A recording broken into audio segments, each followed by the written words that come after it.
விஜய்க்கு ஒரு பெரிய மாஸ் இருக்குங்க. திருப்பி திருப்பி நான் அது நெறைய இடங்கள்ல பதிவு பண்ணிட்டே இருக்கேன். ம்.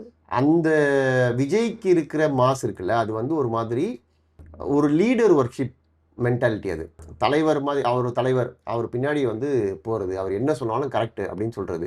இது வந்து ஒரு பெரிய கூட்டம் இன்னைக்கு தமிழ்நாட்டுல விஜய் பின்னாடி இருக்கு. இப்படி ஒரு கூட்டம் இதுக்கு முன்னாடி எம்ஜிஆர் பின்னாடி இருந்தது. அதுக்கப்புறம் இப்படி ஹீரோ வொர்ஷிப்ல இருக்கிற கூட்டம் வந்து இப்பதான் நம்ம பார்க்கிறோம். ஓகே. அதுக்கு விஜய் மட்டுமே காரணம் இல்ல. அதுக்கு இந்த 2 திராவிட கட்சிகளும் காரணம்.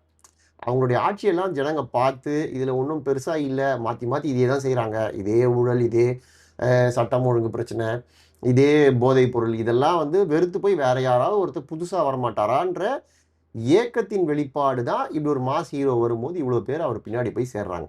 இது வந்து வெறும் சின்ன பசங்க தான் அவர் பின்னாடி போறாங்க அப்படின்னு நம்ம சொல்ல முடியாது. அந்த சின்ன பசங்க அவங்க வீட்ல இருக்க பெரியவங்கள கன்வின்ஸ் பண்றாங்க. பெரியவங்களுக்கும் அது வந்து கன்வின்சிங்கா தான் இருக்கு. ஆமா கரெக்ட் தான். திமுகவுக்கு, அதிமுகவுக்கு மாத்தி மாத்தி ஓட்டு போட்டு என்னத்த கண்டோம்? ஒண்ணும் பெரிய மாற்றம் இல்ல. அப்படின்னு. அதனால இது வந்து திமுகவையும், அதிமுகவையும் ரொம்பவே பயமுறுத்தி இருக்கு விஜயோட வருகை.